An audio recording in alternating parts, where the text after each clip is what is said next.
Bienvenidos a Devs Lives, episodio número 7. Hoy tenemos un episodio un tanto distinto, o quizás no tanto como esperábamos. Hemos tenido la suerte de contactar con una persona del mundo tecnológico, la cual no se dedica específicamente al desarrollo de software per se, que es algo que ya discutiremos a posteriori porque creo que es un tema bastante candente y que está más enfocada en el desarrollo de videojuegos, lo cual creo que es un punto muy interesante para el canal y además es una persona increíble, sabe un montón del tema, es un todoterreno, te puede hablar de cualquier parte del desarrollo de videojuegos en su plenitud. Tenemos la suerte de contar hoy con Miriam Cabrera. ¿Qué tal, Miriam? Bienvenida, ¿cómo estás? Muchísimas gracias por invitarme, eso sobre todo lo primero y nada, aquí bien deseando participar en el podcast.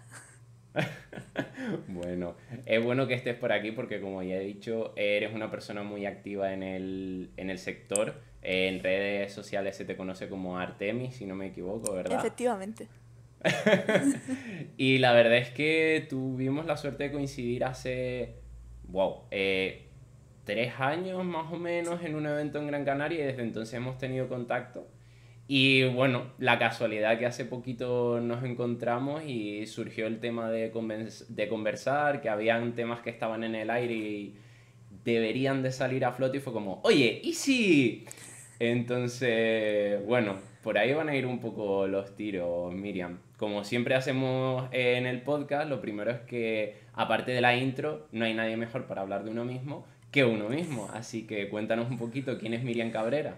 Pues bueno, yo la verdad que tengo que empezar porque yo creo que hay dos personas en mi vida que me han definido muy bien. Uno es un gran amigo mío que también es desarrollador de videojuegos, que me ha definido como charlas del MIT con LSD. Yo creo que me define muy bien como persona. Y después está mi pareja que me define como una persona que vive en los años 80 en pleno siglo XXI. Yo creo que esas son dos definiciones perfectas de quién es Miriam Cabrera. Pero alargando un poco más y obviamente no haciendo trampa y basándome en las opiniones de otras personas, pues voy a hablar yo un poco de mí misma, ¿no? Entonces, en mi caso yo, bueno, diría que Miriam Cabrera es una persona súper curiosa, que siempre ha tenido mucho interés por lo retro, por los años 80, los videojuegos, sobre todo también ha tenido mucha pasión científico-tecnológica desde que era una niña, no solo con los videojuegos, siempre me ha encantado la ciencia y digamos que por eso decidí estudiar ingeniería informática, aunque bueno, eso ha ido variando durante toda mi vida escolar, pero sí es verdad que la ingeniería informática fue algo que me llamó mucho la atención porque también soy una persona altamente creativa y de hecho eso es lo que me enamoró de la ingeniería informática, ¿no? Que yo cogí en su momento y dije, jolines, ¿qué me permite a mí a nivel de estudios un poco desarrollar también esa vocación creativa sin perder de mira lo científico tecnológico? Y surgió la ingeniería informática y descubrí después la maravillosa parte de ciencias de la computación. Me gusta muchísimo también la inteligencia artificial, la ciencia de datos para mí también es una pasión, pero vinieron los gráficos por computador, vino Creatividad S.A., que fue un libro que me marcó muchísimo, y vino los videojuegos y el desarrollo de videojuegos y los gráficos por computador y ahí se quedó Miriam, ¿no? Pero después, como tú dijiste, poca gente me conoce como Miriam, al menos sobre todo los allegados, los que conozco en personas tal me conocen como Miriam.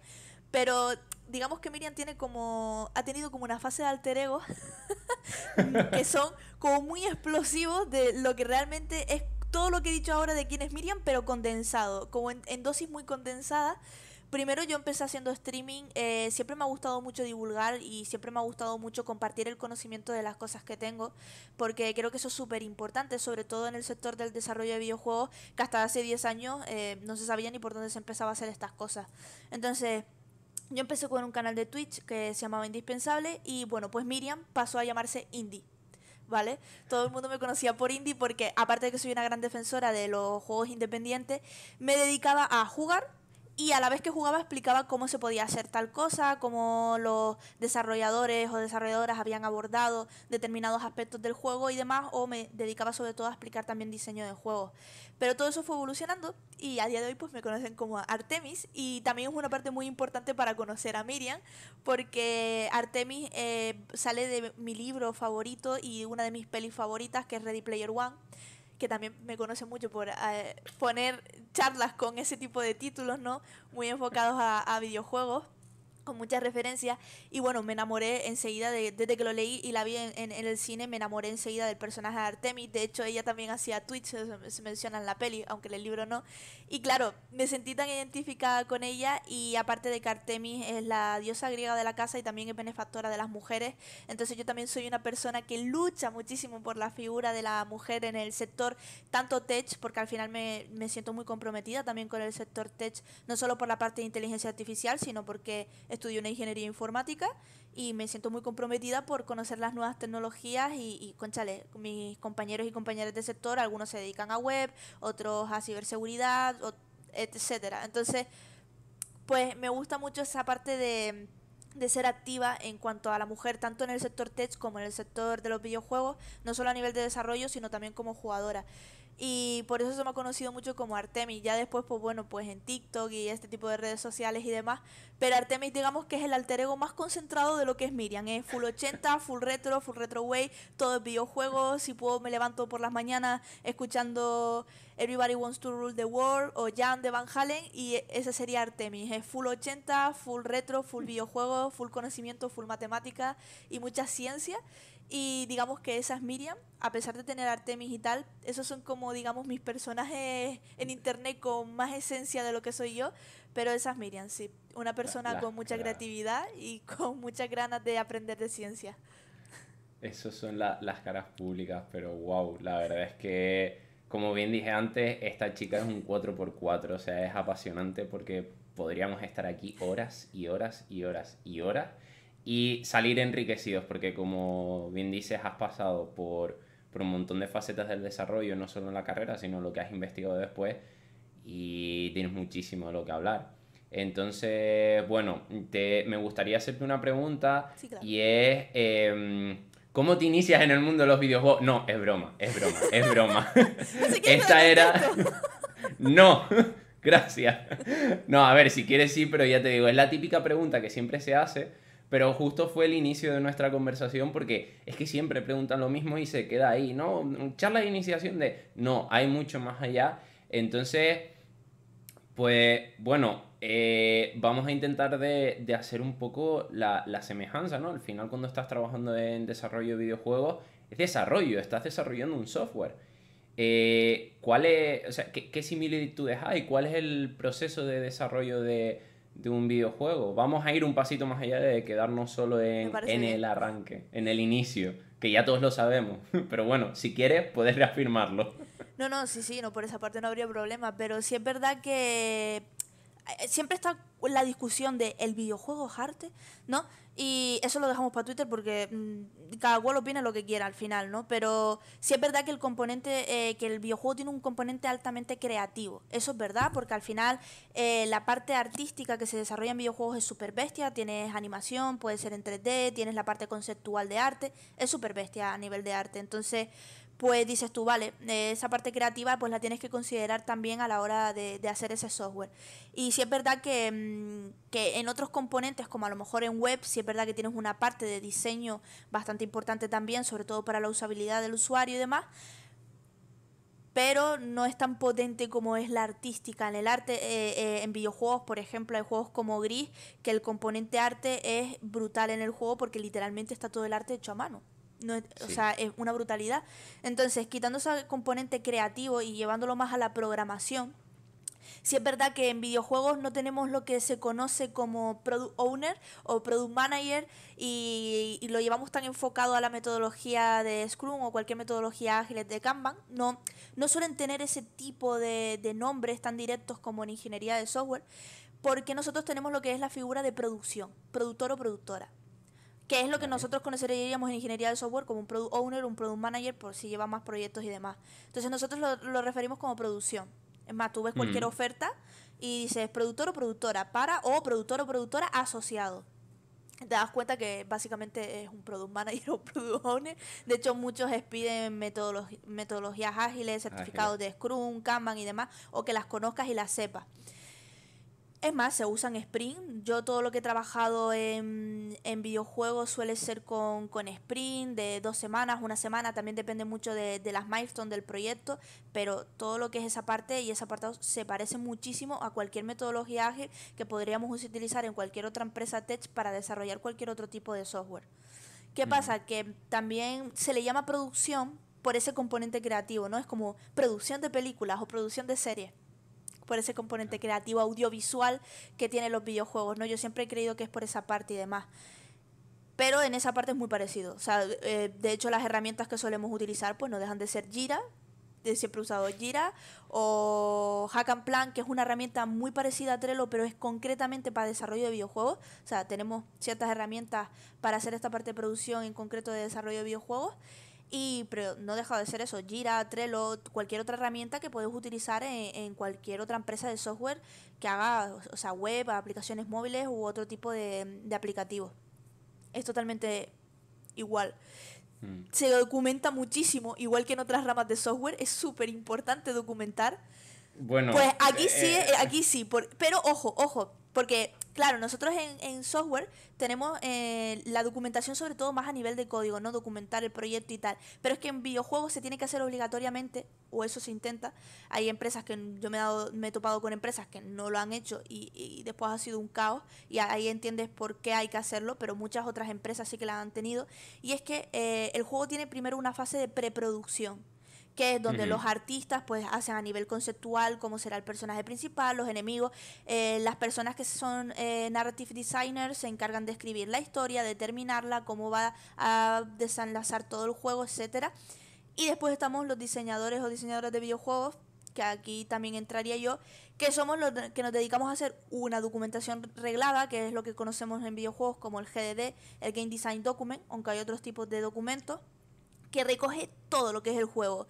Qué botones del mando hay que pulsar para que el personaje haga determinadas acciones, se describen las acciones, las métricas, si hay enemigos, qué patrones tienen los enemigos, todo. Eso se define en preproducción.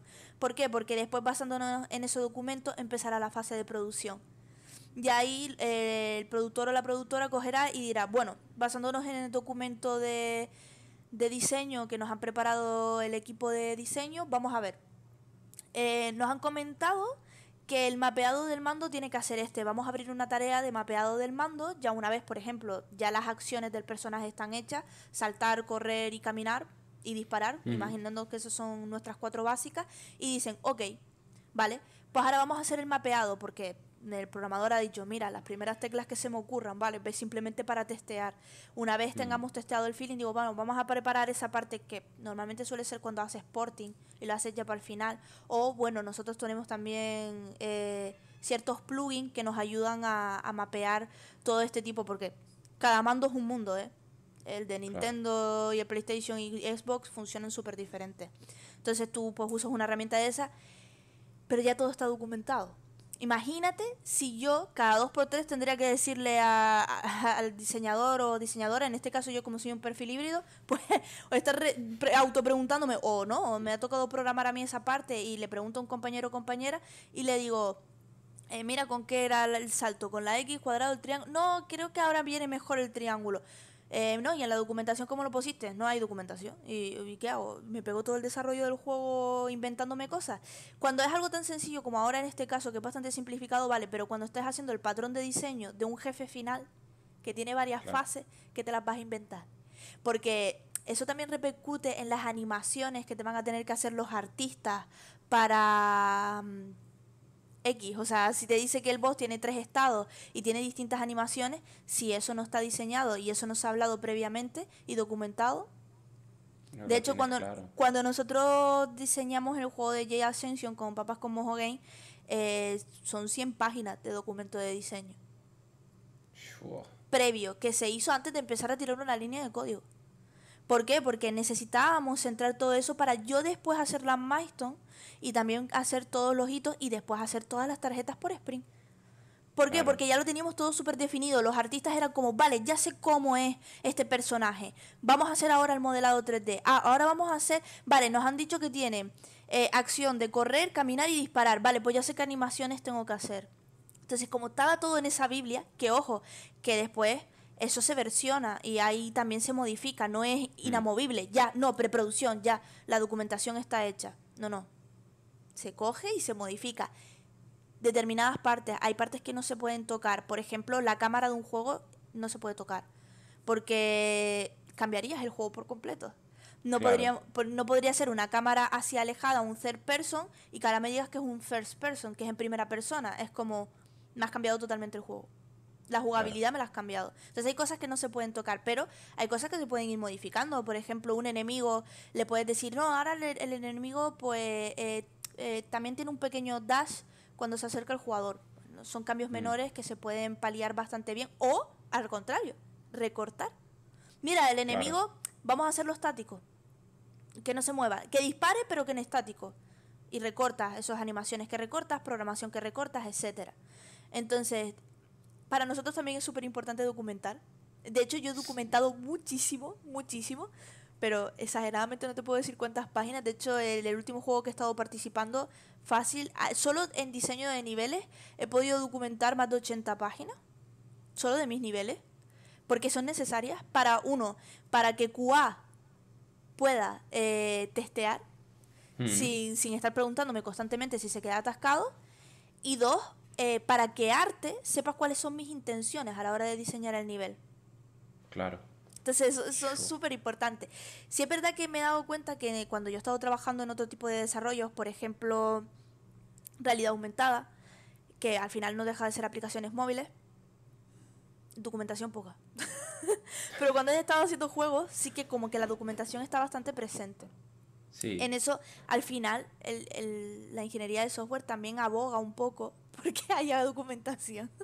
A ver, pero sí que es cierto que la documentación, por lo menos en los proyectos en los que yo he estado, es decir, existe, es vigente, pero no llega a esos niveles. O sea, de hecho, siempre está la ambigüedad de dónde está el punto de calidad, o sea, hasta qué punto tenemos que documentar y dónde no. Incluso también se aboga mucho porque el código sea autoexplicativo, ¿no? Que si es documentación para desarrolladores, pues que eso quede en código y que Eso si es es un igual. documento para producto, pues que, o en este caso para producción, pues que sea otro tipo y otro enfoque de documento, pero que al final tampoco baja a tan bajo nivel, pero parece que en el caso de ustedes es mucho más intenso y es necesario, ojo, porque es lo que tú dices, tienes tantos factores desde pues, el mapeado de teclado, el diseño del personaje, los movimientos, Incluso incluso, sonido también se documenta.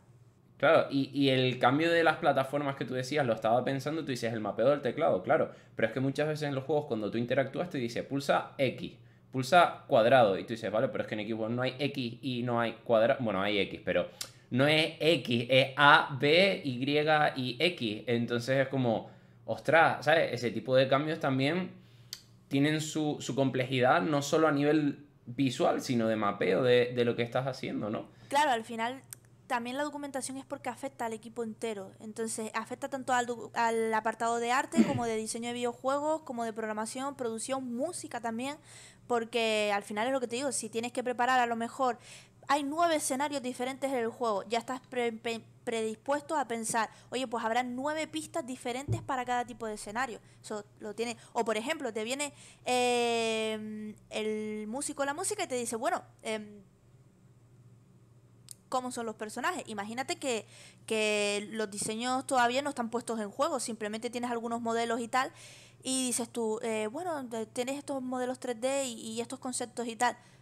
Ya, ¿y de cómo va la historia? Ah, la historia, perfecto. Le pasas el documento, que se lea la historia. Claro, No le tienes que hacer claro. jugar, porque a lo mejor no estás en esa fase de que tengas una demo jugable con la historia, o el juego no tiene historia, pero necesita un poco ambientarse. Eso Mm, no nos pasó a nosotros con la compositora de Jay Ascension. Nosotros le pasamos un poco la documentación de en qué estaba inspirado el juego y demás, un poco el contexto visual del juego, y ese tipo de cosas ayudan un montón.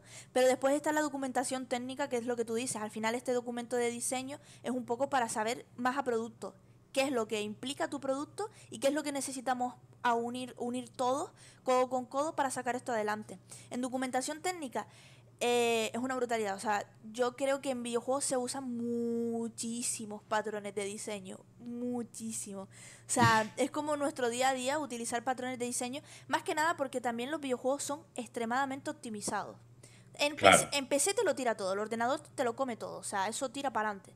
Pero cuando te estás enfrentando a una Nintendo Switch o una PlayStation, la optimización ahí tiene que ser rigurosa. Entonces es súper importante utilizar patrones de diseño y una muy buena programación. Entonces, claro. usar otro tipo de paradigmas como programación orientada a objetos, polimorfismos, herencias, todo este tipo de cosas es súper fundamental en videojuegos. Porque no sabes de lo que te puede librar y aparte de que, bueno, un poco lo que tú dices, ¿no? Código que sea limpio, que sea claro, que sea autoexplicativo, porque vas a tener un montón de scripts una tras otra que se conectarán entre sí y es súper, súper importante utilizar también las herramientas que te dan el lenguaje.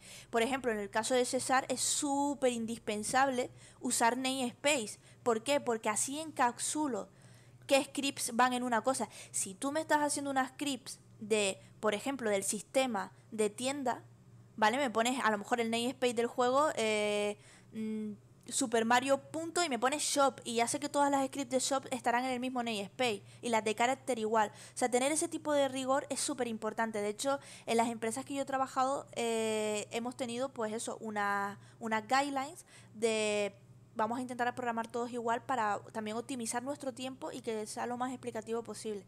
O sea, a nivel de ingeniería de software, la de patrones de diseño, porque no es fundamental para optimizar que se usan, es bastante importante.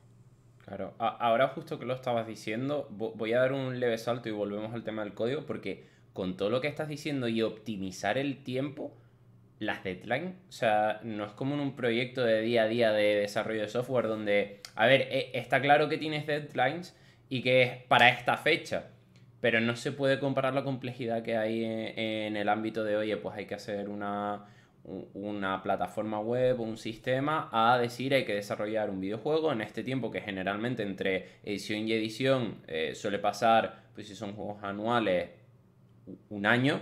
Y sabes que la fecha de entrega es esta. Es dentro de un año sale el juego 2.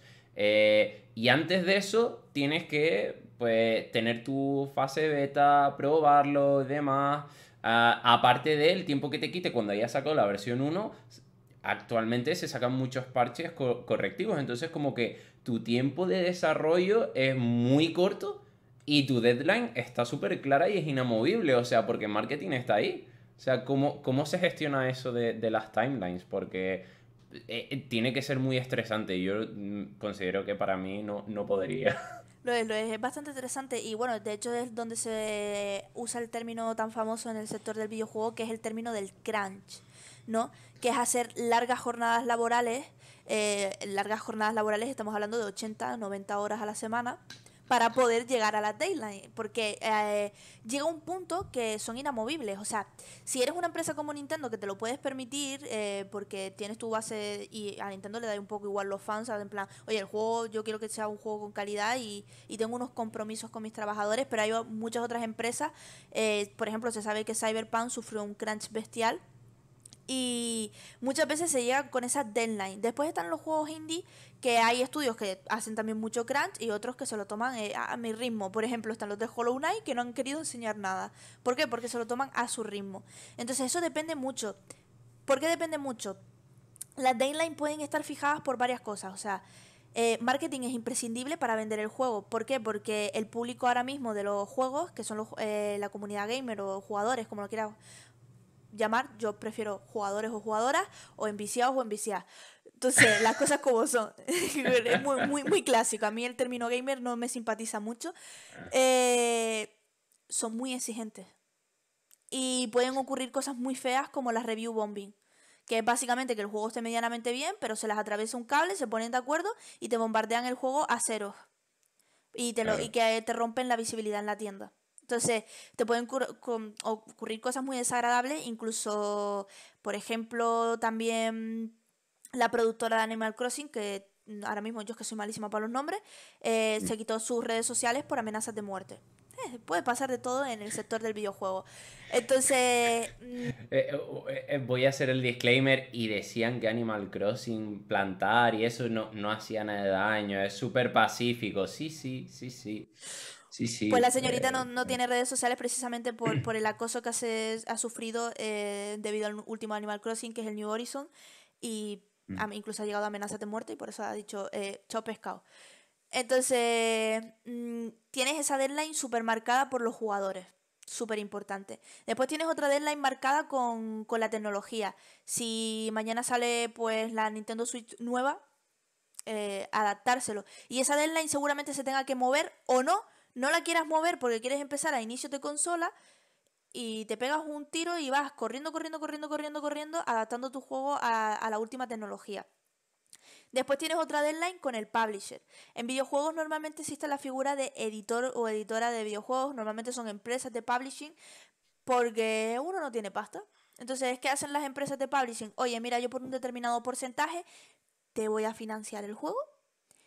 Podemos hablar de también darte servicios de apoyo de marketing, porting, y a lo mejor te podemos ayudar a desarrollar y yo me quedo un porcentaje del juego. A los publishers no les gustan que jueguen, bueno, a nadie le gusta que jueguen con su dinero, entonces ellos te van a tener una deadline y te van a tener un producer que te lo van a tener ahí, en plan, oye, ¿cómo llevas el juego, compañero? Independientemente de que tú tengas a tu productor o productora en el estudio que se comunique con con el del publisher, ellos van a querer saber cómo vas y van a querer que le mandes milestone, que le mandes reportes de producción, porque es su dinero. Y después está, si no tienes publisher y lo estás haciendo todo tú mismo, la cuenta del dinero va bajando. Y eso también es tu deadline, porque no vas a poder pagar a los trabajadores. De hecho, un documental que recomiendo mucho es el de Blasphemous, porque son bastante claros. Ellos hicieron un Kickstarter, ganaron pasta con el Kickstarter, consiguieron publisher, se quedaron sin pasta y el juego no lo habían terminado. Tenían dos opciones, o un préstamo bancario y cruzar los deditos para que el juego vendiera bastante, o seguir pidiéndole dinero al publisher, que seguramente ya le diría, corta el grifo, niño, o pues dame más intereses del juego. Y eso tampoco te interesa como estudio, porque después que vas a recibir un 40% o un 30% de todo el trabajo, porque ya las plataformas de por sí se quedan otro porcentaje cuando tú Sí. publicas. Entonces, ¿es estresante? Sí, existen terminologías como el crunch que son totalmente verídicas en videojuegos por el hecho de, bueno, pues lo dicho, no llegas a tiempo. Sí. ¿He sufrido crunch? Sí. ¿He trabajado? Indudablemente. Sí. ¿Me ha gustado o no? Sí. ¿He hecho horas extras? Muchísimas veces. He hecho horas extras. Las cosas como son. Dependiendo de la empresa que te toque, remuneradas o no. Pero sí he hecho horas extras. Sobre todo con cada milestone. Ya no solo para llegar a entregar al juego al mercado, sino para entregar a milestone. Para el publisher, porque tienes un evento. Oye, es que tenemos que enseñar el juego en la Madrid Games Week. Niño, corre porque necesitas la demo. Sobre todo no Claro. solo para enseñársela a posibles publishers, sino para los jugadores, porque necesitas recoger feedback. Entonces, las deadlines son complicadas en videojuegos y están marcadas por muchos agentes externos, como vamos, te he dicho ahora mismo, pero Sí. sí que es estresante y que no se toman igual. Yo he trabajado software desde otros puntos de vista, si es verdad que puedes tener un cliente o un producto propio con unos inversores que te digan, oye, que yo quiero resultados, que te he puesto dinero, que te he pagado por esto, pero es que en videojuegos tienes a los publishers que te tienen así. Hay un meme de Sí. un astronauta así, pues es igual. Y después tienes la comunidad de jugadores y jugadoras bueno, que son bastante tóxicas en muchos aspectos, a llegar a puntos bastante fuertes. Mm. Y después eso, el mundo del videojuego cambia, es un mundo de tendencia. Esto es algo que digo en todas las entrevistas que me han hecho, charlas. La diferencia, y a lo mejor me gano haters, pero me da igual. Eh, La diferencia entre el software y una página web, como tú me has mencionado, o lo que sea, y un videojuego, el videojuego no es software de necesidad. Esa es la diferencia. Tú claro. haces una web para un cliente porque necesita automatizar ventas, porque necesita digitalizar su negocio para aumentar o porque sus empleados necesitan lo que sea. O no, tú puedes hacer una startup de producto, pero tu producto es útil para alguien. El juego no es útil para nadie. Las cosas como son, es un producto audiovisual, es una Sí. necesidad. Tú mañana vas al game, no te gusta el juego y lo devuelves. No te lo has comprado Exacto. porque, oh sí, yo es que necesito jugar al nuevo Pokémon. No, a ver, lo necesitas porque eres fan de la saga, pero no lo necesitas para tu día a día o porque te da un beneficio. Que sí, que los juegos tienen muchos beneficios, puedes aprender, culturizarte, te relajas, etcétera, pero no es una necesidad per se. Entonces, Claro. no son productos de necesidad. Entonces, eso es súper importante. que no tengas esa necesidad. Y eso se nota muchísimo, esa necesidad en los juegos. Es un producto de entretenimiento. Entonces, ¿qué implica eso? Al ser un producto de entretenimiento, las tendencias cambian. Hoy se llevan los Battle Royale. Mañana, ¿qué se llevará mañana? No lo sabemos. Entonces, a lo mejor tú estás haciendo un juego ahora que te interesa sacarlo ya, porque es la tendencia. ¿Y si mañana salen otros juegos y tu juego ya no vende nada porque no es tendencia? Eso también es un motivo importante para tu deadline. Siempre y cuando quieras ganar dinero. Si tú lo haces como desarrollador indie, tú tienes tu fanbase y tú crees que tu juego puede funcionar, como le pasó a Stardew Valley, que él estaba haciendo el juego porque le gustaba la saga Harvest Moon, de la cual yo también soy jugadora. Lo sacó a internet, vio que tenía muchos fans. Oye, pues mira, podemos esperar a que el juego se haga bien porque tenemos una fanbase. Está bien. Pero si no es tu caso, si quieres ganar dinero rápido, tienes una empresa que mantener o cosas así, es más complicado. Claro. Y no solo eso, sino también que creo que somos, o sea, primero los consumidores, los jugadores y jugadoras somos muy exigentes en ese sentido de, oye, no lo valoramos y puede también que sea por un factor, entre comillas, vamos a decir, edad, aunque también hay personas que son, pues eso, digamos, de mi quinta, que también son bastante exigentes. Y dice, oye, pues si yo he pagado por este juego 60 euros, yo quiero que esto sea tal porque he pagado por ello. Es incomprensible, pero después ves todo el trabajo que hay detrás y dices, pero es que los vale. O sea, es que cada vez estamos exigiendo más porque antiguamente yo me acuerdo de un Pokémon a otro pasaban 5 6 años y punto. Ahora mismo entre juego y juego, o sea, entre parte uno y parte 2 o parte 2 y parte 3 un año, 2 años. Y es a tope. Pum, pum, pum, pum, pum, pum. Y como decíamos antes, estamos hablando de ese formato. Pero si nos vamos a hablar de Riot, League of Legends, donde salen personajes, hay mundiales, se mueve un montón de dinero, torneos, competiciones, parches, por un lado de seguridad, actualización de campeones, balanceo. O sea, es un trabajo constante y que al final tienes que pagar, ¿no? O sea, los formatos de pago están ahí. Pues si monetizas, ¿cómo lo monetizas? ¿Solo con la venta del juego? ¿Lo monetizas con DLC? ¿Lo monetizas con micropagos? ¿Lo conviertes en pay to win?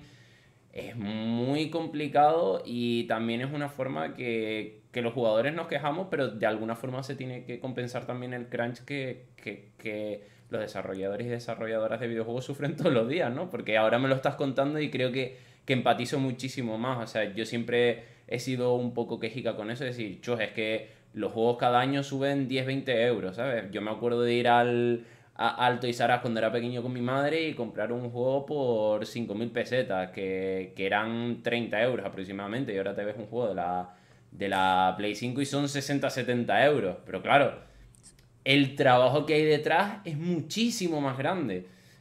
Hoy en día tienes conexión a internet y los juegos se tienen que estar actualizando. Antes no, te comprabas el cartucho y si estaba mal, suerte. Entonces eso también podía justificar un poco que el precio se redujera, ¿no? Porque dice, bueno, pues si tiene bug te puede salir bien, te puede salir mal, es lo que hay. Ahora no, ahora tú pagas 70 euros, pero sabes que siempre va a estar funcionando y si no, alguien está detrás para arreglarlo. Eso es súper importante también, ¿no? Y al final también es como las pelis, ¿no? Como ya dije, al final los juegos pues tienen esa componente audiovisual y cada vez se invierte más presupuestos en hacer un juego. O sea, antes cuando se hacía, yo qué sé, cualquier juego clásico, Sonic, un Super Mario o cualquier cosa del estilo, no se usaban actores para ponerlos en tu juego. Ahora tú vas al Cyberpunk y tienes a Ken Reeves. ¿Tú te crees que eso no se paga? Claro.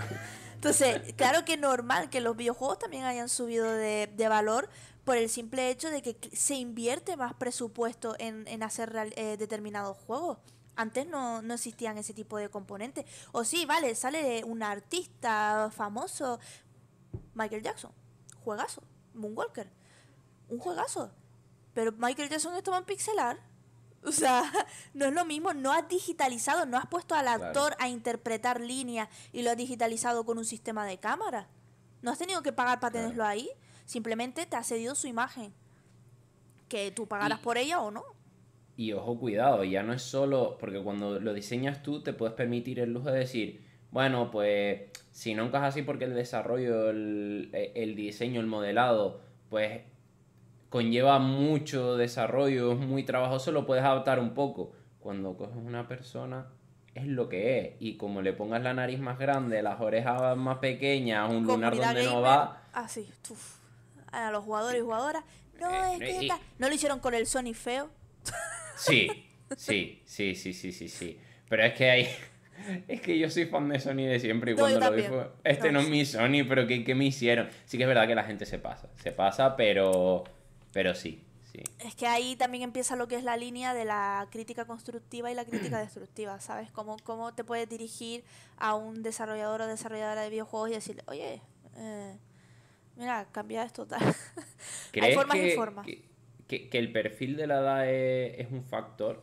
O sea, que como ahora mismo Twitter está abierto, porque seamos sinceros, la mayor parte de las críticas siempre llega por Twitter. Algunos llegan por correo electrónico, pero suele ser más Twitter o alguna crítica en YouTube, pero al final es una persona que lo critica, muchos seguidores detrás, pero en Twitter abres la veda. ¿Crees que puede ser el perfil edad y el desconocimiento general lo que lleva a eso? Yo creo que puede ser también el desconocimiento siempre es algo súper importante y es un factor humano. Cuando nosotros desconocemos siempre cogemos, infravaloramos muchas las cosas, pero con todo, no, ese trabajo lo hago yo y tal. Desconoces toda la labor que implica eso. Y eso pues lleva a claras cosas como la falta de empatía. Yo a veces creo que no es cuestión de la edad ni la falta de conocimiento sí, pero es más bien sobre todo de valores, ¿no?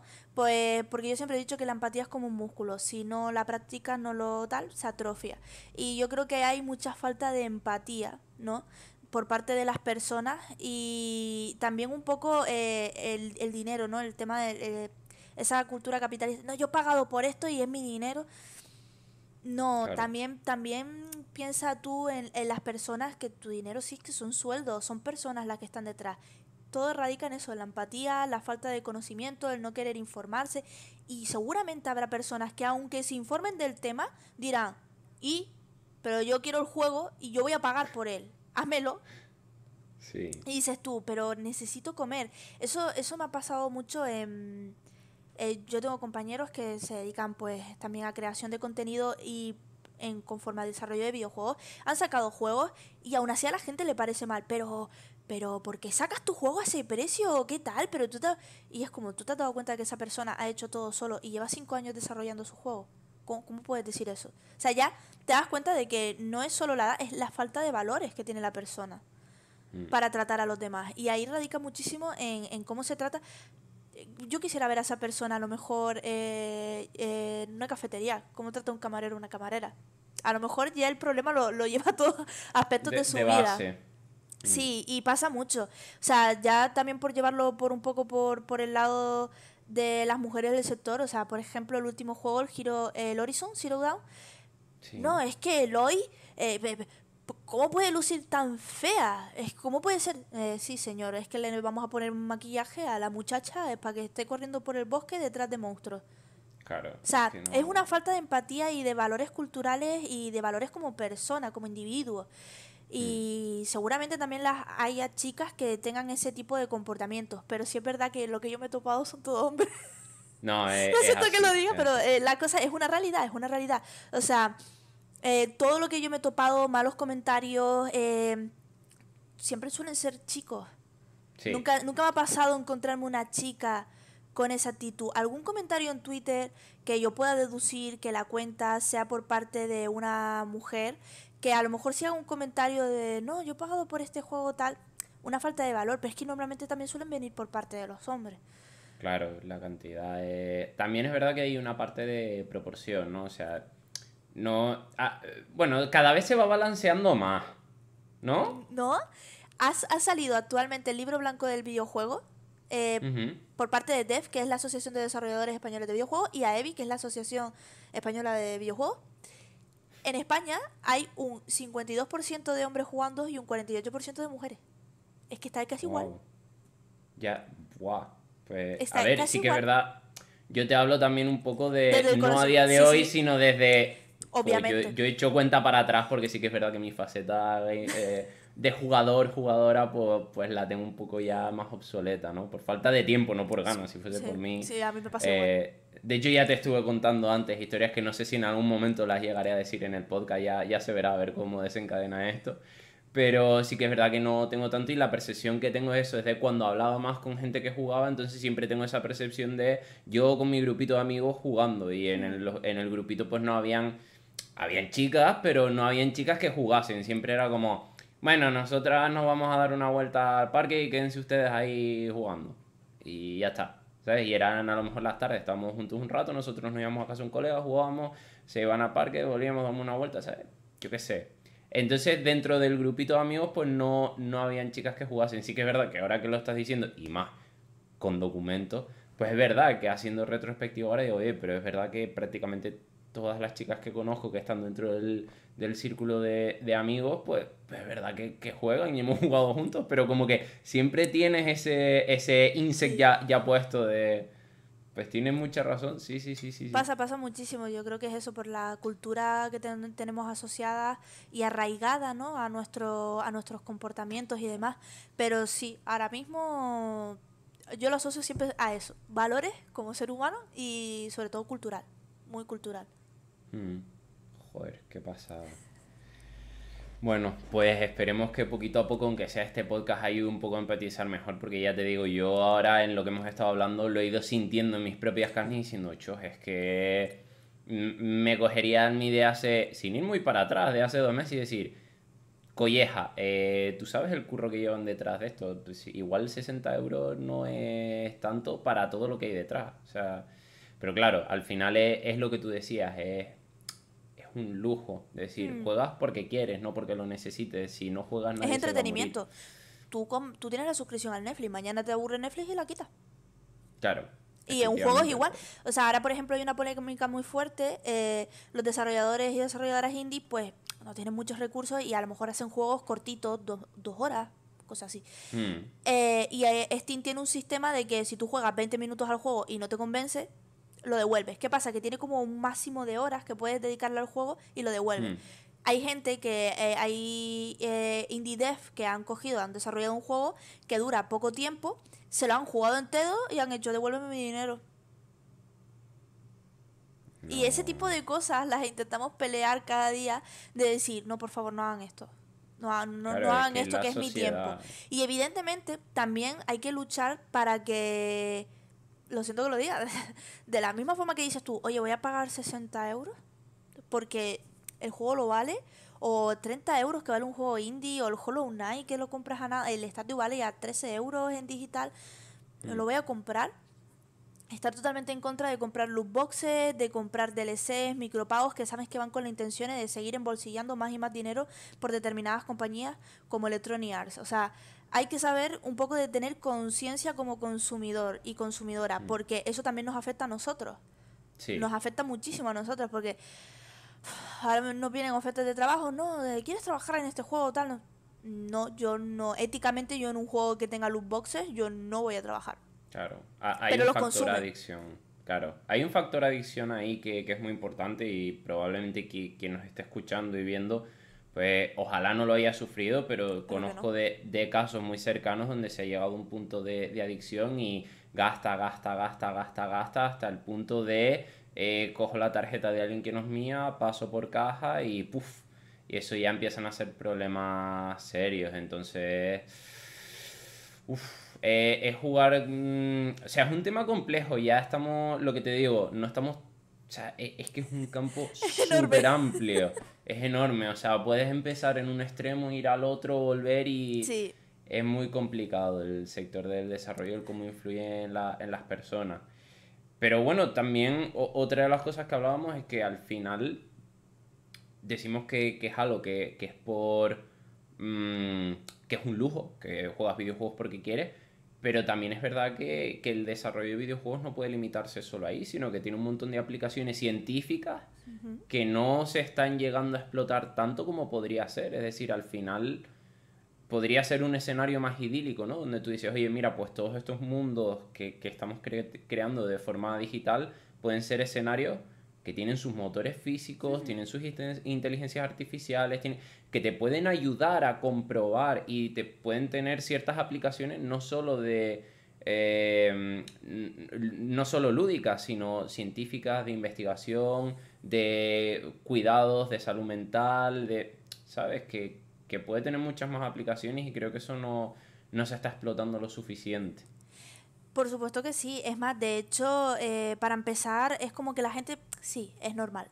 Un motor gráfico, su uso principal es desarrollo de videojuegos, para eso está. Pero, por ejemplo, también tienen otros tipos de funciones con otros tipos de tecnología. Yo en mi caso los he usado tanto con realidad aumentada como con realidad virtual y hay un montón de aplicaciones de realidad virtual que sirven para sectores como el médico, la ingeniería, que son súper útiles y nacen de un motor gráfico que su función principal sobre todo se concibe para el desarrollo de videojuegos. Pero también, si es verdad que existe un concepto bastante que se usa bastante, que es gamificación, que es el concepto de hacer tareas más tediosas o a lo mejor procesos explicativos, hacerlos más divertidos, precisamente gamificándolos. Las aplicaciones para los niños aprender inglés. No estás cogiendo más que un proceso educativo y lo estás gamificando, lo estás haciendo como un juego para diversión. Incluso se han dado casos, por ejemplo, para explicar relaciones laborales en una empresa, gamificas y puedes hacer juegos de ese tipo, seguridad vial, etcétera. Incluso hay entornos, por ejemplo, creo que si no me equivoco, a lo mejor me hago un Miss Carry y me pego patinazo, pero creo que si no me equivoco, se han usado entornos, environment del Grand Theft Auto para hacer pruebas de conducción autónoma con inteligencia artificial. ¿Por qué? Porque no pones en riesgo vidas de personas. Claro. O sea, al final todo lo que es el entorno que nos da la computación gráfica es súper potente también para otro tipo de campos, como puede ser medicina, puede ser con conducción autónoma o puede ser también ingeniería, etcétera. Lo que pasa es Mm. que como que eso como que queda un poco opacado y ya como que se va más al sector del I+D y queda como un poco separado de lo que es el tema del desarrollo de videojuegos. Todo lo como que siempre los videojuegos van muy por su lado. Mm. Sus movidas, tienen sus propias revistas, sus propios medios, sus propias terminologías y sport, tal, su propia burbuja. Y aunque tú vayas a un motor gráfico, digas tú, no, pero hago a RVR, voy a hacer un producto para ayudar a tal, no sé qué. Es como, vale, sí, vale, usas el motor gráfico, pero no estás dentro de los videojuegos, tú estás haciendo I+D. Y es Claro. totalmente, usas nuestra herramienta que nosotros usamos para el desarrollo de videojuegos, pero aparte, o sea, Aparte. es totalmente, pero no deja de ser que la computación gráfica o los entornos que se hacen para los videojuegos o hacer juegos con fines, por ejemplo, uno que me gusta mucho, que es el Senua Sacrifice, es un Mm. juegazo brutal y te pone en la piel de una chica que sufre esquizofrenia. O sea, Es una pasada. te ayuda a entender ese tipo de personas, te ayuda a ponerte en el papel de cosas que a lo mejor tú no podrías empatizar, que también, por ejemplo, la VR hay juegos que se usan para personas que sufren determinados miedos, por ejemplo, miedo a las alturas, los puedan superar. O sea, hay un montón de también de juegos o aplicaciones que se hacen con este tipo de tecnologías de forma terapéutica. Sí. Pero como que eso siempre queda como un poco opacado. Es como, nah, salió el Cyberpunk, eso es más interesante. O salió una demo nueva del Unreal. Eso siempre tal, pero se pueden utilizar para cosas brutales todas estas tecnologías que se usan para desarrollo de videojuegos y los propios videojuegos para poder incluso hacer, pues eso, demos técnicas, para innovar en hardware, para poder hacer nuevos sistemas de, por ejemplo, eso, educativos para explicar a los niños, nuevas formas de enseñar, terapéuticos. Hay un montón de utilidades que se le puede dar tanto a las tecnologías y al software como también se le puede dar a lo que es los videojuegos en sí. Mm. O sea, justamente es eso. Al final dices, oye, al final es desarrollo de software. Y parece que los dos mundos van Divergen, cada sí. vez divergen un montón. Y tú dices, pero vamos a ver si al final, tú misma lo has dicho, nos basamos en patrones de desarrollo, programación orientada a objetos, programación funcional, IA. Me habías mencionado antes de empezar a grabar blockchain, que lo utilizan mucho también. O sea, hay un montón de tecnologías y de técnicas que utilizamos en nuestro día a día. ¿Por qué están tan separados? O sea, hay un punto donde la comunidad diverge y ya está. O sea, la gente que está desarrollando tiene una percepción, no en general, pero diría que las personas que lo ven algo como más profesional, el tener ese tipo de relación con algo tan lúdico es como, ah, Un pues no, hobby, sí. es un hobby. Y por otro lado, por suerte considero que ya esa visión se está yendo. Y por otro lado, tienes el otro punto, ¿no? Cuando eres desarrolladora de videojuegos, pues como que, es que el otro es aburrido, o no sé cómo, cuál es el otro punto de vista exactamente, pero sí que es cierto que... Yo creo que sí es verdad que se me ha dado esta conversación con ciertos compañeras y compañeros dev que yo le he dicho, oye, pero no porque me han dicho respuestas de todo tipo, pero algunas sí que me han calado hondo porque no las puedo desmentir. Y es verdad, no las puedo desmentir. Y son dolorosas y sé que son verdades y realidades que yo vivo. Y entre ellos, no, no, cónchale, nunca te ha interesado el desarrollo de videojuegos y tal. A ver, sí, es interesante hacer un jueguito, son bonitos, tal, pero es que pagan fatal. No puedo decir que sea mentira, la verdad. O sea, en comparación a un desarrollador web o un AI developer o cualquier otro tipo de desarrollador que no sea desarrollador de videojuegos, yo veo los sueldos y digo, Ojalá, ojalá yo cobrar eso. Precisamente porque no es software de necesidad. ¿Sabes? claro. O sea, mañana sacan un juego que tiene 20.000 bugs y la empresa se va a piques.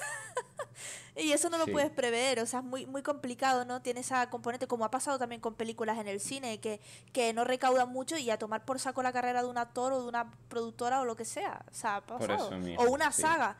Entonces, joder, a mí me gustaría, con lo complicado que es programar videojuegos, a mí me encantaría tal. Y pierden el interés, sobre todo si, por ejemplo, hay personas que miran mucho el factor económico, pues ya, pum, videojuegos fuera. No, sí, como un hobby o tal. Sí es verdad que he encontrado personas, por ejemplo, el gran debate de siempre, los lenguajes de programación. No, yo es que por C++ y C# no paso. Y es como, ya bueno. No, no, yo por ahí no paso. O sea, no, ¿y qué? Con hardware tan a bajo nivel que te tiene que interesar. No, por ahí no paso. Y es como, ya bueno.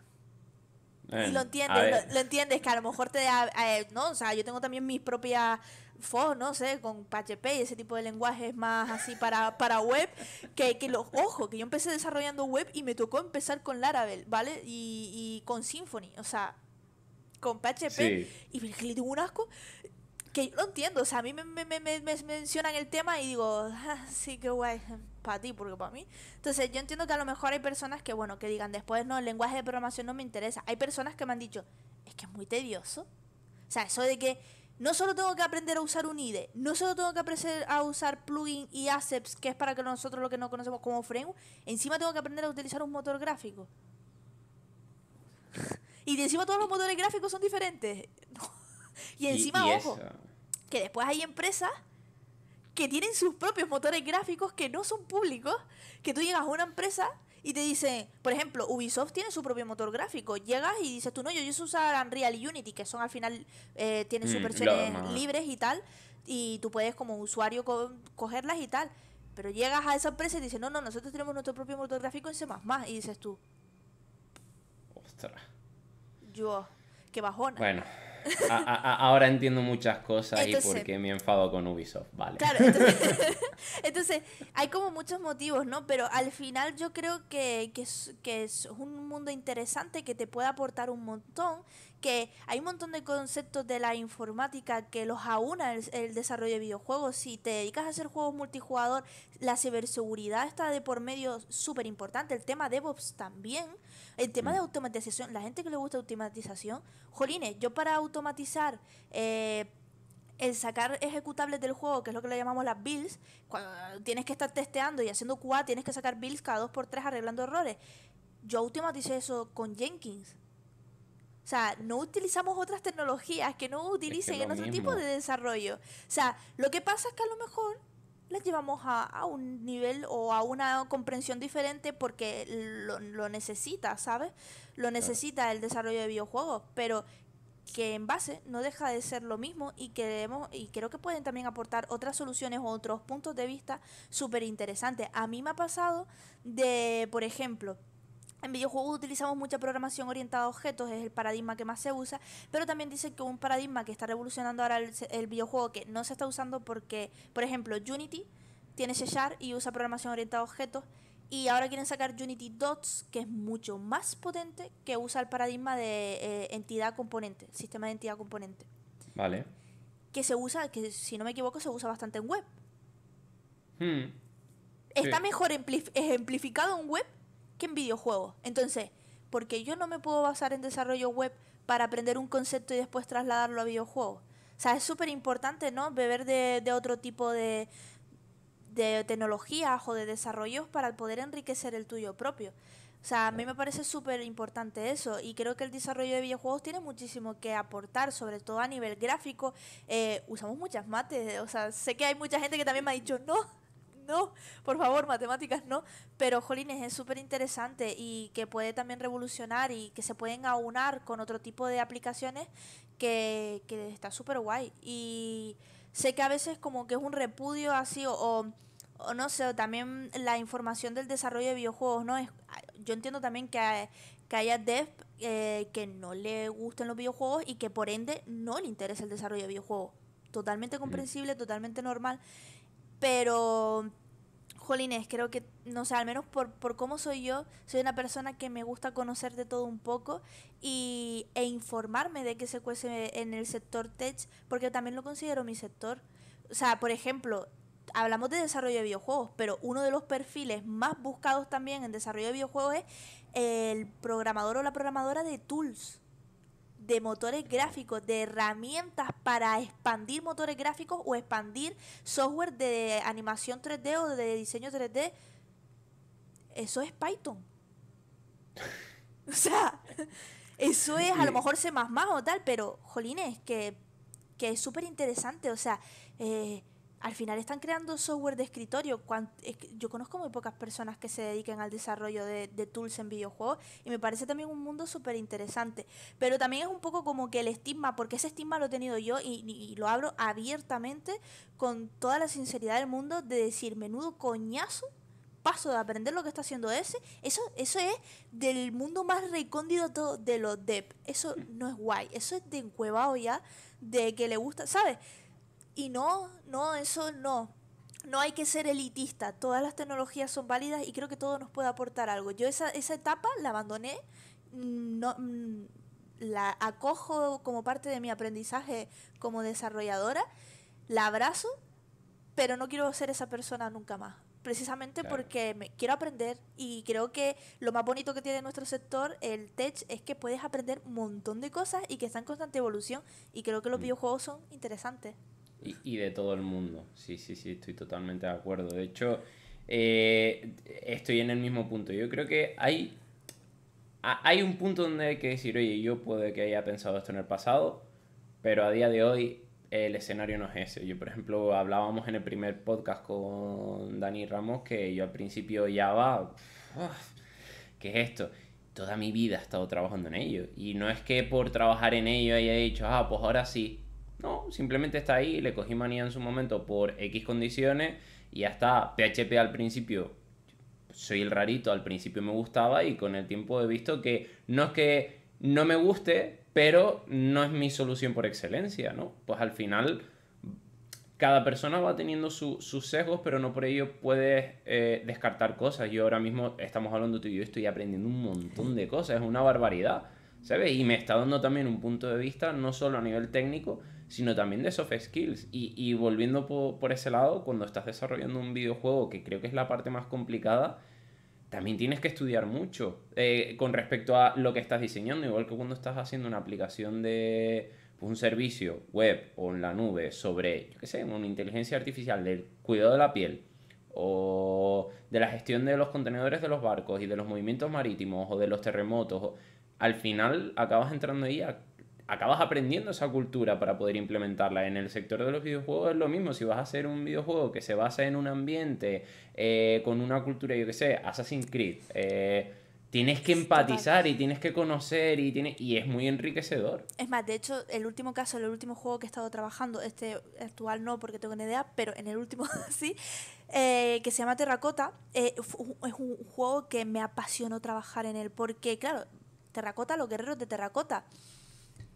Estábamos haciendo el juego con asesoría de uno de los profesores de historia de la Universidad de Xi'an, Xi'an es la provincia en China donde están los guerreros de terracota para tener veracidad histórica en el juego. Ahora yo soy experta en guerreros de terracota y experta en dinastías chinas.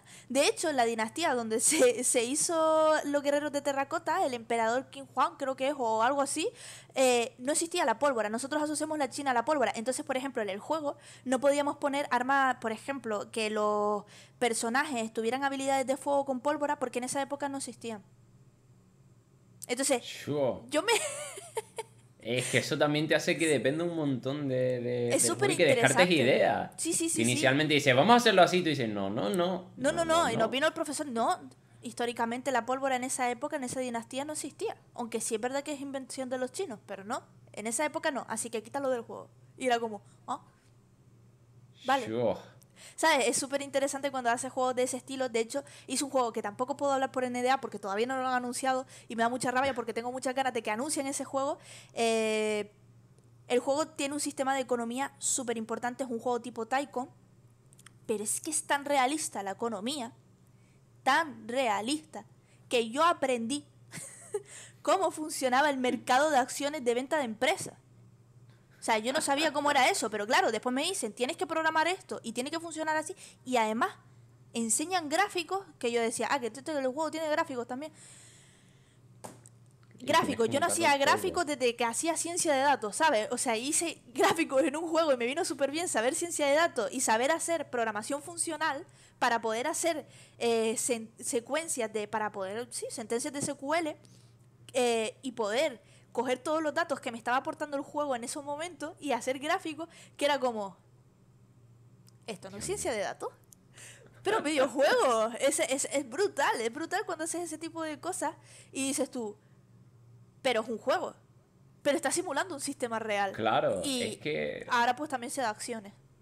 es que hay un punto de donde divergen, pero es que hay un punto donde se reencuentran. O sea, Sí. yo tengo esa fe en que en algún punto se reencuentren, bien sea por, no sé, que nos sorprenda la vida, Yo... pero Perdón que te interrumpí. no, que eso, que va a haber un punto donde vuelvan. Yo siempre seré la pesada. Que bueno, sí, yo participo en eventos de videojuegos. Hay eventos de videojuegos a nivel nacional, como el Indie Dev Day, que los adoro, que hacen charlas de videojuegos y tal. Vale, yo sé que ahí tengo mi hueco. Yo lo sé. Pero yo voy a todos los eventos tech, pues puede ser el JSD y el día de mañana o el Python Canarias, y yo daré una charla, sí, con JS, lo que tú quieras, de videojuegos, de desarrollo de videojuegos. Y es Es que como, así. tiene que haber cabida en los eventos tech de desarrollo de videojuegos. Porque, oye, no, pero nosotros somos JS, me has hablado de C# y C++. Hay un motor gráfico que se llama Phaser, que es en JavaScript y se usa precisamente para desarrollo de juegos web. ¿Por qué? Porque Unity puede desarrollar para juegos web. ¿Pero qué hace? Una conversión del lenguaje del C#, lo compila y lo pasa a HTML5, el cual funciona fatal lo iba a decir en inglés, pero en navegadores web. ¿Sabes? O sea, y usa Phaser y usa JavaScript. No, pero es que en Python hay motores gráficos con Python y librerías con Python. Está Pygame y lo puedes hacer. Está RenPy, que es un motor gráfico de novela gráfica solo en Python. Hay desarrollo de videojuegos para cada lenguaje. Yo en todos los eventos tech siempre está, tía, es que no hablas de otra cosa de videojuegos. Ya, pero si no la hablo yo, ¿la vas a hablar tú? Pues Claro. eso es verdad, eso es verdad, eso es Que- verdad. Es que tiene que haber alguien que visibilice porque parece que es el hermano descolgado con el que no queremos hablar, El pero que está está ahí, es ahí súper enganchado importante. jugando a jueguitos en la Y esquina. estoy segurísimo que hay un montón de cosas que nos podemos traer nosotros, igual que, a ver, nosotros, que se pueden traer de un lado a otro.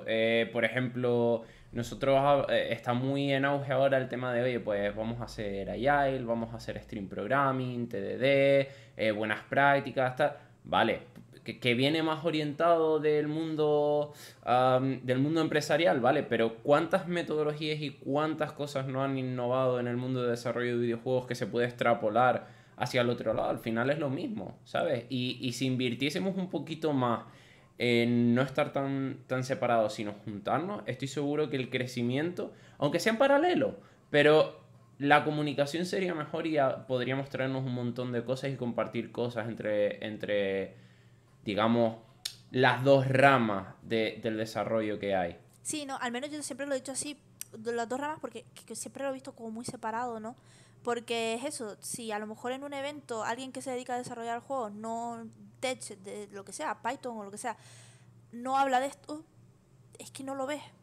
Tendrías que irte a un evento específico de videojuegos, que los hay, que te hablan de todo, ¿eh? Parte de arte, parte de producción, parte de música, te cuentan un poco los post-mortem de los videojuegos, que los post-mortem de los videojuegos son brutales. Yo siempre aconsejo leerlos porque son súper apasionantes de ver cómo han sacado un producto adelante. De hecho, hay un libro que yo siempre recomiendo mucho, si a la gente le interesa leer post-mortem de videojuegos, no es post-mortem tal cual, porque son entrevistas, pero están muy bien narradas. Es Sangre, Sudor y Píxeles, se llama el libro, que te cuentan tanto juegos AAA como empresitas más pequeñas como juegos como Stardew Valley o Shovel Knight, que son más indies.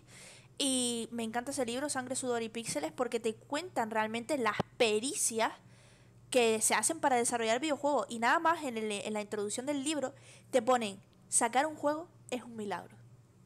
Sí, Y es como totalmente. que, jolines, que hay cosas que podemos aprender de esto y como nosotros podemos aprender del sector tech. Pero es eso, yo te lo voy a sacar. ¿En el JS hubo alguna charla de videojuegos? Creo que no. Diría que no. No, es que es Ta- muy raro que la haya. Y si hay, hay una. Entonces, que sí, que a lo mejor tampoco da para mucho más, ¿sabes? Porque Python, bueno, tienes Tampoco RenPy, tienes hubieron Pylon. propuestas, pero... Precisamente, ¿por qué? Porque muchos desarrolladores de videojuegos no conocen este tipo de eventos. Sí. Y me parece súper mal porque muchas veces también, al menos hablo por mí, como desarrolladora de videojuegos, nos centramos en, no, voy a ir a este evento, al Indie Day o a la Fan and Serious porque puedo mostrar mi juego, porque puedo hablar de mi demo técnica en una charla y puedo poner a mostrar mi juego. ¿Y por qué no en un evento tech? Oye, la gente tech juega, la gran mayoría juega juegos, no pueden ser consumidores de tu... O sea, ya piénsalo a nivel de marketing. Conchale, es un espacio para abrirte en otros públicos, ¿sabes? Mm. Y hablar a nivel tecnológico. Pero no, por ejemplo, en San Francisco está la GDC, que es la Game Developer Conference, creo que es, si no me equivoco. Mm. Solo videojuegos. Y hablan aspectos técnicos. Hombre, que y tanto que hablan. Tienen unas charlas interesantísimas, todas subidas en su canal de YouTube, la GDC. Pero en otros eventos tech no. Y es como, ¿por Mm. qué hemos creado espacios solo para nosotros? ¿Es porque no nos Claro. han dado en tech? ¿O porque nosotros hemos querido...? No se sabe. Ese punto, esa inflexión, no, nunca la sabré ni nunca tendré la respuesta, creo yo. Pero me gusta, al menos me gusta apreciar el problema y decir, pues vamos a intentar bueno, que nosotros del sector del videojuego estemos en el tech. Y también estaría súper interesante que en videojuegos trajeran personas tech que nos contaran un poco también sus otras experiencias. Mm. Porque, por ejemplo, no, yo trabajo Jenkins, que lo mencioné antes, y creo que puede venir genial en el sector del videojuego. Yo me interesaría que una persona que trabaja Jenkins en día a día, que lo ha trabajado en distintos proyectos, me diera la charla. No tiene por qué trabajar en videojuegos. Y es como muy requisito cerrado. Cuando te das Sí. cuenta que también muchas personas que trabajan en el sector del videojuego vienen del sector tech y nos hemos totalmente separado de él. Distanciado. Mm. Mira, justo ahora que lo estabas diciendo, sí que es cierto que hay un evento, hay dos, a los que he ido y sí se ha hablado de videojuegos. Obviamente uno de ellos es la Tenerife Land Party, la TLP, porque el ¿Es ámbito excelencia? es excelencia, ¿vale? Y el otro, este igual te sorprende un poco, fue en el Tech Fest de 2000... Tenían una charla de Unity brutal con Machine Learning. Aparte de eso, presentaron Gris. O sea, ya Gris estaba en el mercado. Y presentaron el videojuego y cómo había sido la experiencia del desarrollo, el arte, un poco también el proceso del desarrollo del videojuego, los deadlines y demás. Y además, o sea, aparte de lo que estaba contando que me encantó, se notaba también que hay un trabajo por detrás de marketing y de tal.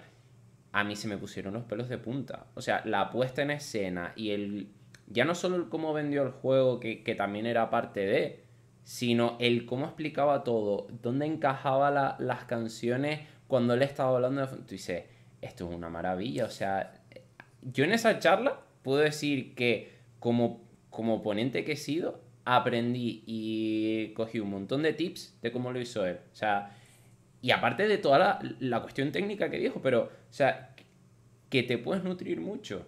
Y aparte de los de Unity. Es el componente altamente creativo que es una skill clave que necesitamos en nuestro... Incluso siendo programador o programadora, da igual, porque somos equipos multidisciplinares y yo me tengo que relacionar con gente del equipo de arte y parece que no, pero se te pegan cosas. Como a ellos se les han pegado cosas de mí, al menos ser, por ejemplo, tan técnico, se les ha pegado. Y a mí se me ha pegado cosas de creatividad. O sea, es una brutalidad. Además, cómo te enriqueces en un equipo tan multidisciplinar que yo he aprendido hasta cosas de música. Y ha sido como, claro, porque me tengo que hablar con un compositor o una compositora para que me explique este tipo de temas. ¿Sabes? Y ya también un poco por cómo soy yo como empatía, ¿no? Porque a mí me pasaba mucho que cuando pedía a lo mejor alguna composición musical, no quería ser la típica que le dijera, sí, suena así, un poquito más alto, ¿no? Me decía, por favor, ¿sabes? Como también en arte me ha pasado muchísimo de mis compañeros no decir, no, es que está un poco... No, decía, pues mira, vamos a trabajar en conceptos de profundidad, tal. Y mis compañeros decían, ¿te has molestado en aprender arte? Y ellos se molestaban en aprender también mis cosas. Y al final es un ambiente tan multidisciplinar que aprendes un montón de cosas. Y eso, pues cuando vamos a hacer una presentación o que tal, se te pega.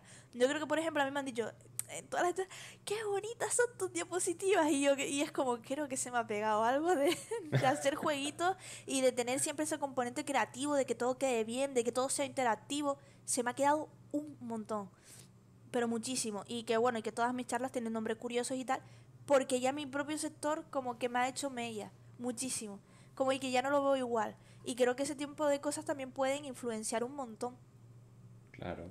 No, por supuesto, y al final haces equipo y de todo vas aprendiendo, vas aprendiendo. O sea, y es una de las intenciones del canal precisamente que por aquí no solo pasen desarrolladores y desarrolladoras, sino que todas las personas relacionadas con el sector, diseñadores, UX, no voy a meter a desarrolladores y desarrolladoras de videojuegos en otro saco, es lo mismo, somos desarrolladores, somos parte de Dev, o sea que es lo que hay, pero que es súper constructivo. O sea, yo aprendo un montón. O sea, ya siendo egoísta, para mí el canal de podcast es algo donde traer a personas aquí, a hablar, que me cuenten y encima compartirlo con el resto de la comunidad, para mí eso es una pasada y es fascinante. O sea, vas aprendiendo de todo, vas aprendiendo de todo.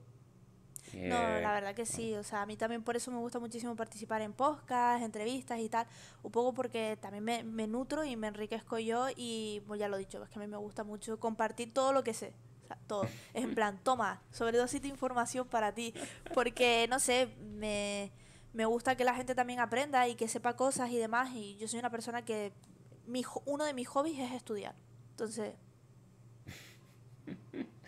es maravilloso. Pues bueno, vamos a ir un poco llegando casi al final del episodio y ha llegado el momento favorito de las dos preguntas sorpresa. Ah, ah. Entonces, bueno, ¿sabes cuáles son las dos preguntas sorpresas? no. No, vale. Vaya, oh, sorpresa. Esa es una. No. Vale. Entiendo que como desarrolladora de videojuegos, pues habrás experimentado con un montón de ellos. Está muy basiquita, pero sería ¿con qué personaje de videojuego te identificarías más? Con Sonic. O sea, no, no, en serio, aparte de que soy una acelerada que te cagas, me gusta muchísimo la palabra sónico. Yo digo radical, muy, muy ochentera también. O sea, radical, pues. Y Sony dice sónico, o sea, que me siento muy identificada con él. Y porque es un personaje que me gusta mucho la sintonía que tiene con Tails, con Nagel, con todo su crew, así. Y me flipa. Aparte, me gustan mucho también los chistes malos que haces con Emman, con Robotnik. No sé, Sonic es un personaje que me representa muchísimo, aparte de que me encanta ir a toda velocidad siempre. O sea, en todos los conceptos. Siempre me gusta ir adelantada con todo, tecnologías en la vida, tal. Y es un personaje que me gusta muchísimo, aparte de que el azul es mi color favorito. Pues tienes el pleno ya.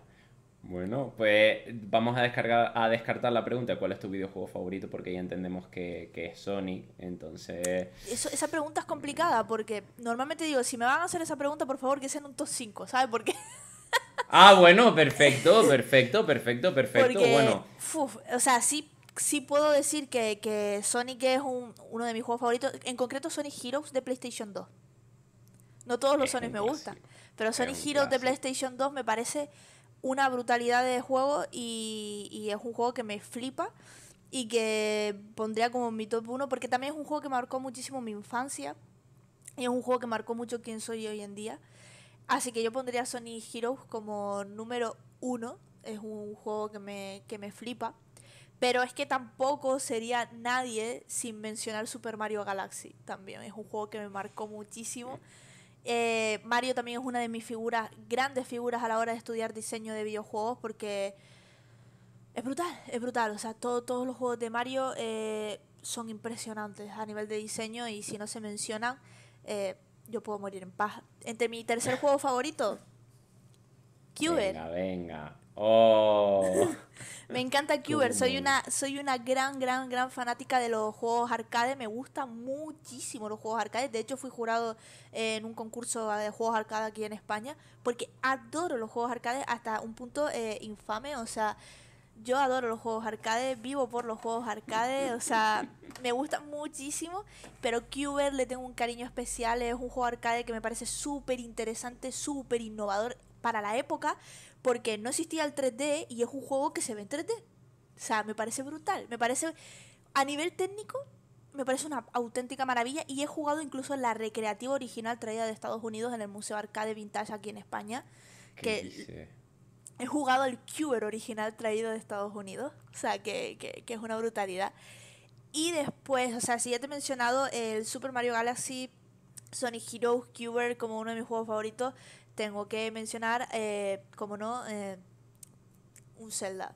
Pero en concreto, Si no lo nombrabas, o sea, yo no publicaba el episodio, así te lo digo. Si a no, mí no, me viene alguien a hablar y no nombra a Zelda, yo apaga y vámonos. Aquí no, fin del episodio. Zelda para mí es un juego brutal, o sea, la saga en sí. Sí es verdad que si tengo que nombrar tres Zeldas, que nombraría obviamente Ocarina of Time, el Zelda Phantom Hourglass de Nintendo DS me parece brutal y el Breath of the Wild me gusta mucho, pero también me gusta mucho el Skyward Sword. O sea, hay un par de Zeldas que para mí son fundamentales.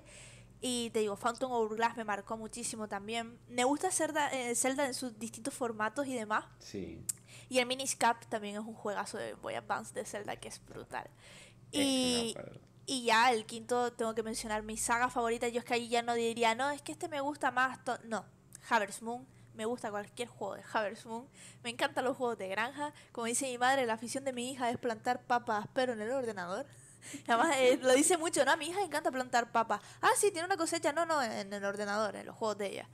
Y es verdad, mi madre siempre lo ha dicho, mi hija se relaja plantando papas. Ahí los que me conocen saben que ahora mismo estoy ardiendo por dentro. ¿Por qué? ¿Por qué? Porque a mí son juegos que... O sea, con mi familia siempre hemos... Bueno, tenemos un terrenito, plantamos papas, tenemos uvas, hacemos vino. Sé, desde pequeño siempre ha sido algo de, oye, pues el fin de semana se va y se trabaja en el campo. Entonces, claro, cuando a mí me llegaban y me decían, ay, vamos a jugar al Animal Crossing, vamos a jugar, es como, no, o sea, si quiero plantar papas, pues Me las voy planto, ¿sabes? Entonces, me acuerdo hace 2 años cuando empezó la cuarentena, que fue cuando salió el último Animal Crossing y todo, ay, Adri, vamos a jugarlo Dios. juntos, tal, y yo, no, me niego. O sea, si quiero plantar papa, ¿tú quieres plantar papa? Mira, yo te invito, vienes y me ayudas, de verdad, que es que tengo un montón de cosas que hacer. No, yo te digo, yo es un juego que Entonces, le guardo muchísimo cariño. Desde pequeña llevo jugando a juegos, te digo, sobre todo Harvest Moon. Animal Crossing también me flipa. Si es verdad que Animal Crossing no tiene un sistema de granja, es totalmente diferente. Pero es un juego que también me flipa muchísimo. Animal Crossing, de hecho, los tengo todos. Pero los Harvest Moon es un estilo de juego que evidentemente ha desembocado en el gran juego indie que bebe de lo mejor de los Harvest Moon, que es el Stardew Valley.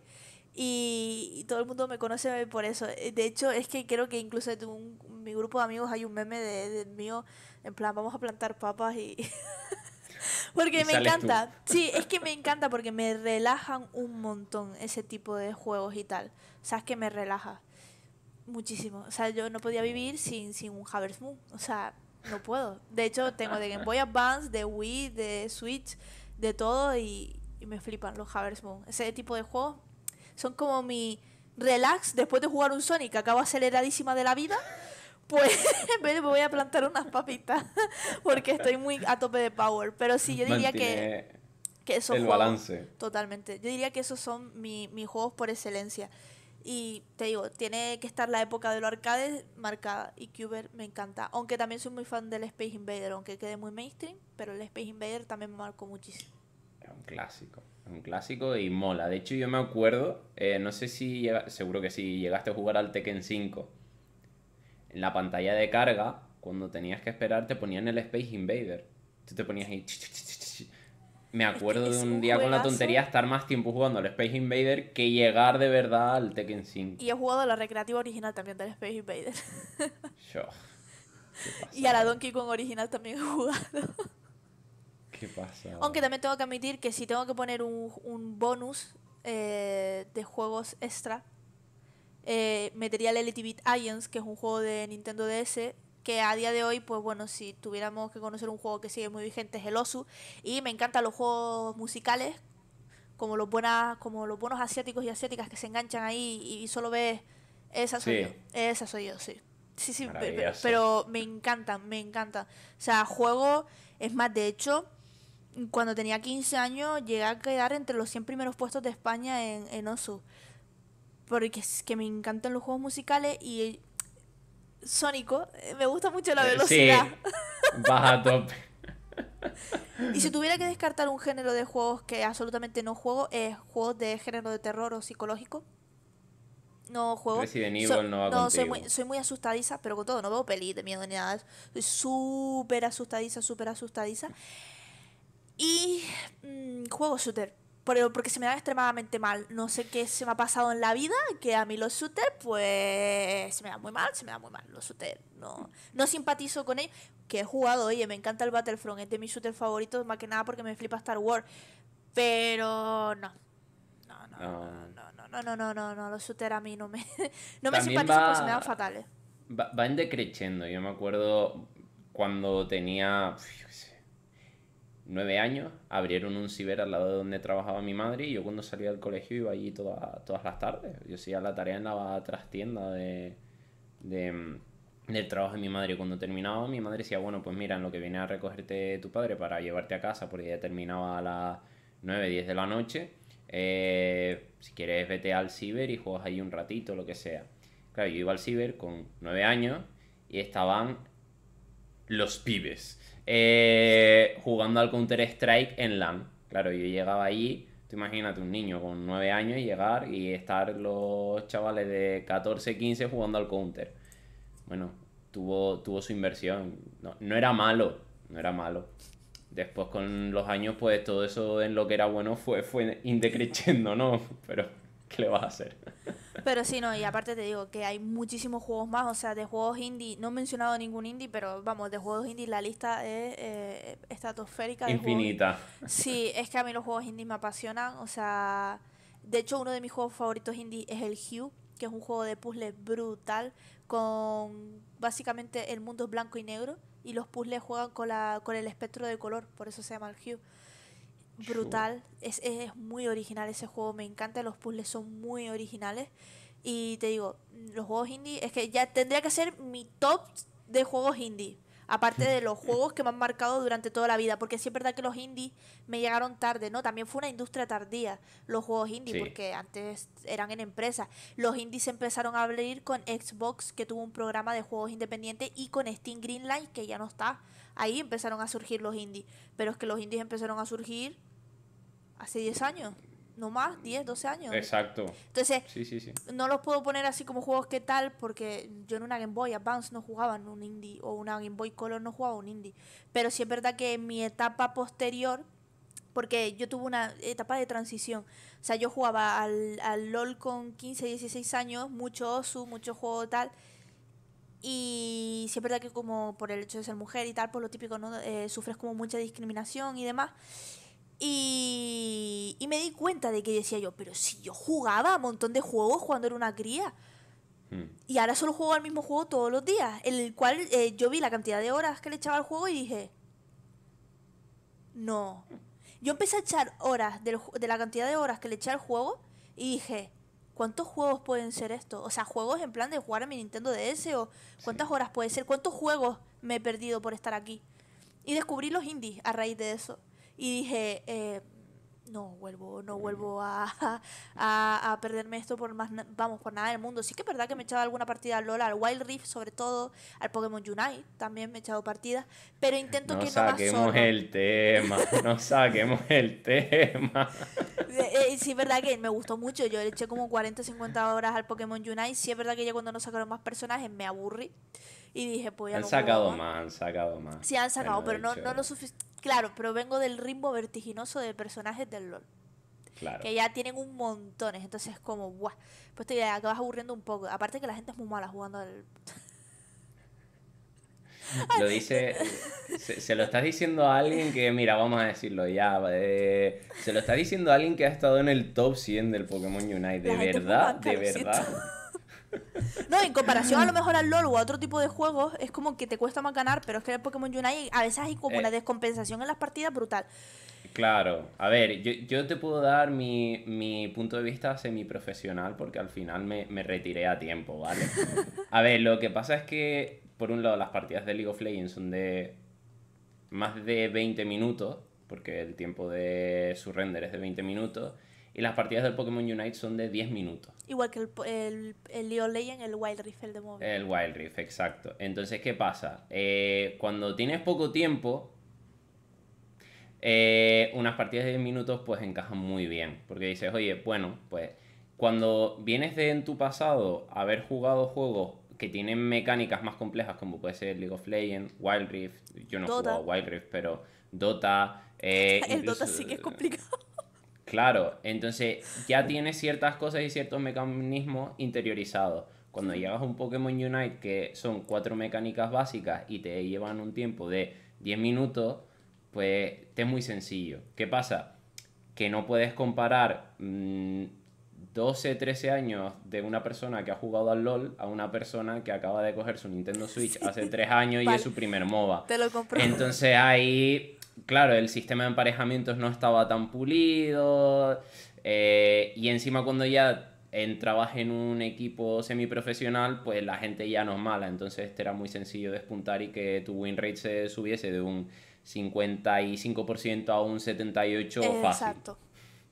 Entonces, claro. No, no, sí, sí, sí. De hecho, yo normalmente en un juego competitivo sí que no juego, a ver, no he jugado nunca clasificatorias y tal porque nunca me ha gustado. Y en cambio el Pokémon Unite es el único que he jugado clasificatorias. Ya Porque somos dos. es el único, es el único. Y no sé si supongo que es por eso, por el tema de que la gente, el tema de que no tenga chat, las partidas sean tan rápidas y tal. De hecho, por eso creo que también me gustó mucho el Wild Rift, ¿no? Porque como es en el móvil, la gente no se molesta en escribir en el chat y tal, y es como, puedo jugar tranquila. Mm. Pero sí que es verdad que no intento dedicarle. Es más, de hecho ya en lo que llevo de año ya me he pasado 7 juegos. Y es como, no, yo veo el Pokémon Unite y es como, no, apártalo de mí, vamos a poner un jueguito en el cartucho o a jugar uno de mis juegos, que tengo una lista bastante grande de juegos en la Switch y digo, no existe, tal. ¿Sabes? Te O el, drena muchas horas. Te drena muchas muchísimas. horas.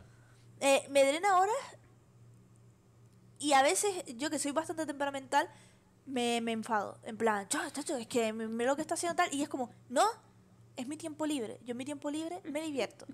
Esto no es diversión porque me estoy enfadando y no tengo ganas de enfadarme, ¿sabes? Es como un poco esa actitud, ¿no? Ya si me enfado jugando al Sony porque Sony se me descarriló y lo que sea, pues mira, me da igual, o se me cayó el Mario, o incluso estoy jugando el Blasphemous y me ha matado el boss, o el Hollow Knight, donde sea, me da igual. Me es exactamente igual porque es mi problema y lo repito otra vez si quiero. Pero en el Pokémon Unite o este tipo de juegos no, me lo tomo con otra perspectiva. Claro, De, porque jugabas con precisamente por personas. la falta de empatía. Sí. Bueno, pues nos queda ahí como experiencia. Se ha desvelado uno de los grandes secretos míos hoy por ahí, pero no pasa nada. No, no me juzguen. No hay problema. Peores cosas se habrán visto, mientras no sea uno Sí, mismo. eso por supuesto. El silencio... No, quien calla otorga. No, no, no, no, no. Yo en esos terrenos pantanosos no he entrado. No, no, no. He usado mucho el meme de vez en cuando, pero no, no, no, Yo no, entré para en el nada, terreno para nada. pantanoso del TikTok y sí es verdad que me gustó y ahí me quedé. Pero eso es otro caso. Sí, sí, sí. Bueno, de hecho el TikTok es el del canal, que estará en la descripción. Al pie en las notas, como siempre. Miriam, muchísimas gracias por estar aquí, Nada, a ti. muchísimas gracias por el ratito, me lo he pasado genial. Lo mismo digo. Espero que podamos, como siempre digo, espero que podamos repetir pronto, porque hay mucho que sacar de ahí. Lo dije al principio del episodio, es un 4x4 y lo está confirmando. O sea, sé que desarrollar web sabe desarrollar web, si hace falta Machine Learning sabe Machine Learning, analítica de datos, juegos, hardware, pub, de todo, de todo. Y no hemos tocado la faceta de artes marciales porque no viene a cuento No, ahora, esas aparte. pero, pero se puede aprender muchísimo de ella. Así que de nuevo, Miriam, muchísimas gracias por estar aquí. A ti. Nada, y a las personas que nos están escuchando, pues espero que hayan disfrutado el episodio, que repitan en el próximo, nos vemos en el episodio número 8. Adiós.